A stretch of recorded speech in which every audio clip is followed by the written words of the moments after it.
coffee house crime, you know what I'm saying? Make sure I give you a thumbs up, like, share, subscribe. I ain't did no coffee house video in so long, bro. I ain't gonna lie to y'all. I ain't did no video forever. Giveaway will be, you know what I'm saying, at 6K. So make sure y'all give you a thumbs up. Make sure y'all subscribe. Make sure y'all comment. You know what I'm saying? No matter if it's just an emoji or give you an opinion about this video that I'm reacting to. I got plenty of videos that I react to these couple of days, so make sure y'all go check them out. And we got a second channel. I posted recently over there. I will be posting over there probably Saturday. Again, on my second channel, music videos. Let's go ahead and get into it though. Season is summer.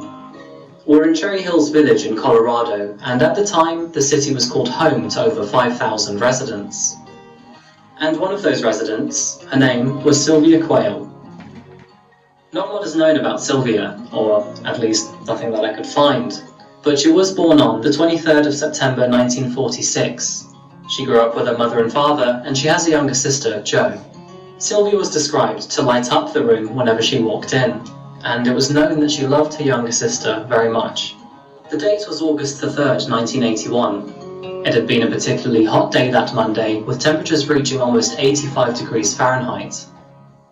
Sylvia had finished work, and she was back home that night, relaxing with her feet up. She spoke to her younger sister just before 11 p.m.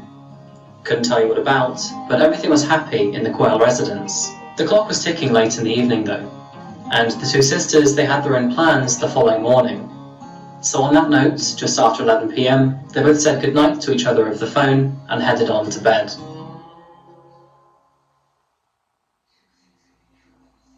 The next morning, Sylvia's father headed to the residence to pick her up for coffee. It was the usual morning habit they held together. When he arrived there though, his life turned upside down. He discovered her lifeless on the living room floor, and he called the police immediately.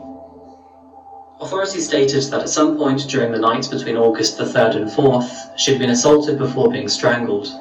She had wounds consistent with that by a knife, and she was shot through the temple.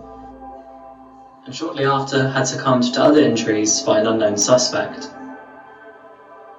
Notes from law enforcement stated that the phone line to the property had been cut, and this suggested that the crime must have happened at least after 11 p.m, after she'd finished talking to her sister. Notes also highlighted that the bug screen covering the window to Sylvia's bathroom had been ripped off of its hinges and put in a nearby patch of trees. This suggested that the bathroom window was the point of entry. The family and local residents were devastated, and despite a strong motivation to try and find the suspect, no strong leads ever came through. With it being the 1980s, forensic analysis was still in its junior years. And so, with no theoretical suspects identified and all avenues of biological matching exhausted, the likelihood of solving this crime fast diminished.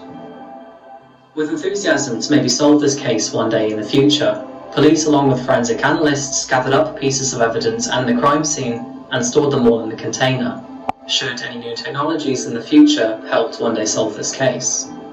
And with that, the case went cold.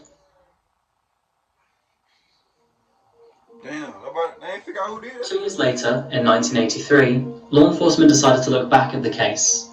Several years prior, while Sylvia was still alive, the Canadian Mounted Police were pioneering a new technology called alternate light sourcing. They were making use of argon ion lasers, but the technology was expensive, required bulky machines, and were impractical for use at crime scenes, so it was limited to the crime lab. By the time 1983 had come along, however, portable lasers began to appear in the marketplace. Their usefulness was still limited mostly to a single colour of light, but forensics were getting by. That's when investigators using alternate light source determined that a piece of the rug taken in the body contained potential foreign material. And that's why, 12 years later, in 1995, when the service was applicable, the rug was sent to the Central Bureau of Investigations for testing. It took some They ain't fucking off. When they get something, they ain't fucking off. time for a DNA profile to be developed, but by the year 2000, the CBI had created a full profile matching the DNA that was found on the rug. This, however, didn't lead to any suspect. There was no one on the state's or the nation's DNA database with a matching profile. And this is where we see our biggest jump to the story. Because it wasn't until several years later when a prompt to Sylvia's case motivated an analyst to take that sequenced DNA and upload it to two different general open source websites, Family Tree DNA and GetMatch. Both of these sites are a lot more simple than what I've just said. Essentially, they give you a DNA kit, you give them back your DNA, and they then match that to what they've got in their database to see if you have any missing family. The new technology and idea, called genetic geology, is bold and open. Investigators are hoping to use the mysterious suspect's DNA with the online database in hopes to find a match, a different way of connecting a suspect to the traditional US national DNA database. And they got a match. The only problem was the DNA matched an entire family tree with over 3,300 people. I guess that's a little better than an entire country, right? Investigators got to work on the case straight away, but with so many possible suspects spanning almost every state in America, they had a lot of work to do.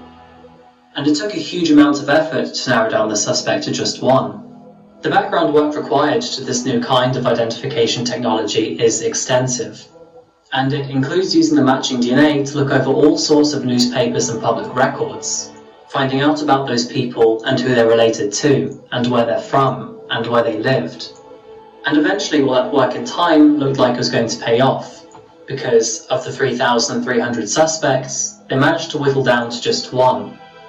That one set of DNA belonged to a man, and his name was David Anderson. David Anderson seems to have lived in the area of... Bro look like goddamn. Bro look like goddamn. What's her name? Zac Efron, huh? Zac Efron mixed with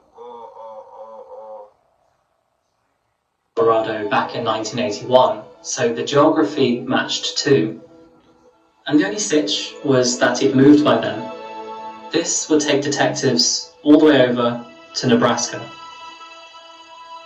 Okay, fine, it's only one state away, but on January the 17th, 2021, detectives would drive to Nebraska to the property of David Anderson. Oh shit. They had to be careful though, because technically he was still an innocent man.